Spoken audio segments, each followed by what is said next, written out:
How about, we call it a soda in US. The Sprite, Coke, Pepsi and everything. When I grew up, I don't think we drank that much amount of Pepsi, Coke, anything like that. Here, is that consumption is more now compared to before?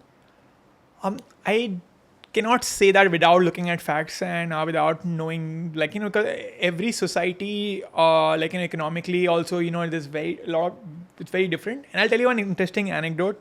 I go to many schools to speak, to teach people how to read labels and everything. When I go to slightly wealthier schools, people understand soft drinks are all bad for you. When I go to slightly underprivileged schools, I have heard things like, I have stopped drinking Coke and Pepsi because it has too much sugar. Instead, now I have Fruity and Limca. They think that because Fruity is a mango drink, it's mango, that's why it's not that bad. Or Limca is Nimbu. So, this is the level of misinformation and lack of nutrition literacy in India, which is what I'm trying to solve in some capacity. That Limca is good for you, Coke is bad. That is what, some people think Sprite, because clear. People think Sprite is not bad, Coke is bad. Because Coke is dark. Coke is dark, Sprite is clear. Wow. So Sprite is like water, but it just has lemon. So yes, people know it's slightly bad, but people think it's like sort of fine. So there are people who are drinking these drinks every day. I mean, packaged juices, everyone knows.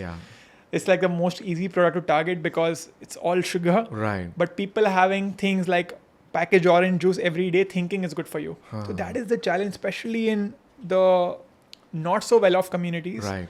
They think these products are good for you. Good for you. When you go to the schools, correct?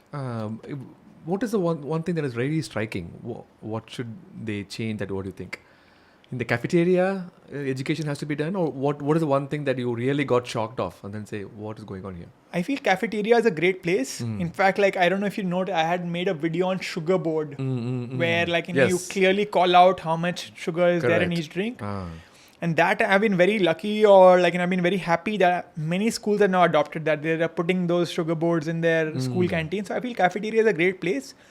But even more than cafeteria, I feel like it can start in the classroom. We need teachers, whether it's in the science class or chemistry class or biology class, I'm not sure which class, or we need a new subject altogether called food. Yes. Or nutrition, where you teach people this is what a calorie means, this is what a protein means, this is the number of grams of protein you need in a day, this is what sugar will do to your body. We need a Dr. Pal in every classroom. I feel, honestly, I'm not just saying it because I'm speaking to you. I feel we will benefit more if they play one of your videos in every single school rather than having 50 different lectures on history. History is very important. I'm not trying to downplay it. But can you not cut down 1 or 2 hours from it and just show videos of you or of other knowledgeable people? Honestly, these are small things which can be game changing. There are Correct. When we are young, 6, 7 years old, 8 years old, 10 years old, our habits form then. Correct. So it's game changing habits. Can you not show this? Absolutely. And when you teach, what is the teach we should teach? What should parents teach the kids? Looking at the package? No, I mean, package is the second part. The more fundamental is sugar content. Yeah, sugar and that's all technical stuff. But what food does our body need? How important is food in our diet? And not only food, but our overall lifestyle, whether it's sleep, whether it's food, whether it's just being in a slightly more calm and relaxed manner, because stress also plays a huge role in several issues. I see. So just teaching them of the overall lifestyle is not just exercising. Exercising also is very important. Right.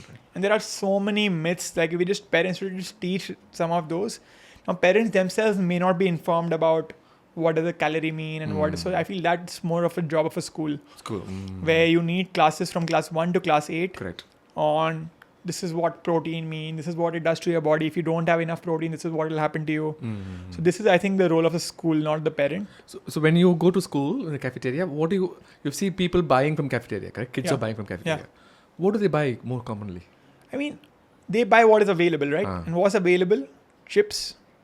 The 10 rupee chips, because it's also economically quite like Cheaper. it's quite cheap. Even way back when I was a student, it was 10 rupees. Even today, it's pretty much 10 rupees. The packet has become smaller, but it's still affordable. The packet is bigger, but the chips are smaller. I had a video actually on chips and air where I was skydiving, and instead of a parachute, I was using 20 Lay's packets as a parachute. Anyway, it's like, so in my videos, I sometimes try to cater, like, I don't want to cater to the 1% of India which is health conscious. I want to cater to the 99% of India which is not health conscious. Correct, yeah. Which is why I try to appeal to kids. Right. So anyway, my point is, coming back to your question, sorry, I digress quite a bit. No, it's okay. Please. So coming back to your question on like what do people buy in school canteen? They buy what is available. I also bought what is available, which is chips, Coke, like soft drinks. Some canteens have like noodles and samosas, but that's what they buy because that's what's available. So should we have to, obviously homemade snacks, we will be giving it to them. That's one step everybody should do. Yeah. But do you think that we should talk to the school administration and say, why are you selling all this?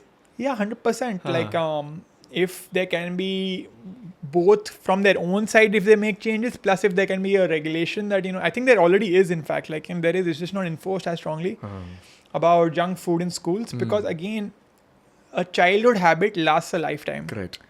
So again, I hate going back to Bonvita, but if you have a drink similar to Bonvita in your childhood, chances are when you grow up, even if you stop consuming Bonvita, you will crave sugar in some way or form. So after every morning, the first thing you're doing is having sugar, spiking your.